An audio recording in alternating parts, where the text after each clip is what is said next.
sometimes happens that souvenirs of war find their way back home. And this is what happened in our next story.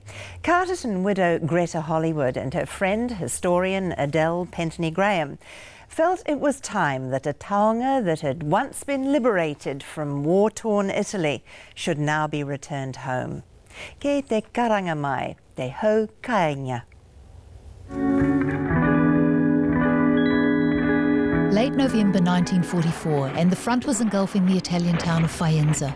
The 2,000-year-old town had already suffered massive damage, and the rain had reduced the fields on the outskirts of the town to knee-deep mud. The Allied tanks had been stuck here for 3 days. So the decision was made to destroy 3 nearby villas, and they utilised the rubble to place under the tracks of the tanks to extricate them from the mud. One of those villas had a private chapel attached, a chapel originally built in the 14th century by the Knights Templar. Inside this chapel had hung a magnificent handmade tapestry, crafted in the 1800s. Walking through all this destruction comes Sapper Eric Wilson from the New Zealand Engineering Unit. He rescues the remains of a smouldering piece of tapestry and brings it back to New Zealand, where it hangs for more than 60 years in his home as a reminder of his experiences. I asked him where it came from, and he told me he got it from a bombed-out cathedral in Faenza. And I never asked him anymore because, like a lot of returned servicemen, they didn't like talking about their experiences.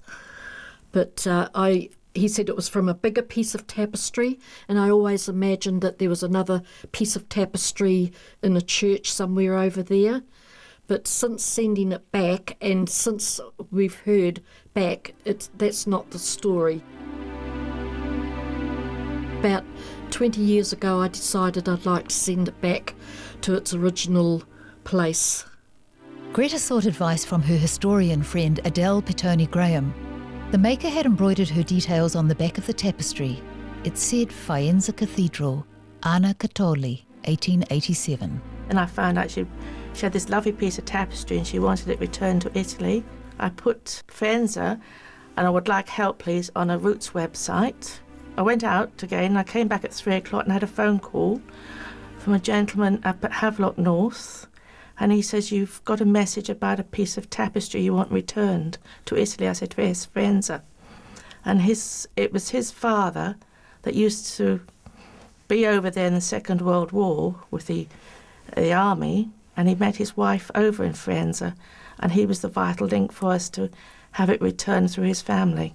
Oh, well, when Adele went on the internet and we went up to Havelock North to Stephen Gladstone, who happens to be the son of this Arthur Gladstone, we took the tapestry up to him, and then his son and girlfriend were going over to Faenza in the June or July, and they took the tapestry over there. They put it in the local newspaper, where did it belong? And a lady saw it and she went rushing down to the local reporter the following morning and told them it belonged to her family, in the family chapel just out of Faenza. This lady was Alessandra Leonesi, a descendant of the Catoli family. Her great-great-auntie had made the tapestry, and it was part of a magnificent huge piece that the family had assumed had been lost entirely during the war. She went on to explain that they had rebuilt the chapel within the new house that was built on the same spot, and the old altar stone was all that was left of the destroyed chapel. A front-page story appeared in the local newspaper Il Piccolo, showing the handover of the tapestry to its rightful owners, and explained the incredible story of its return.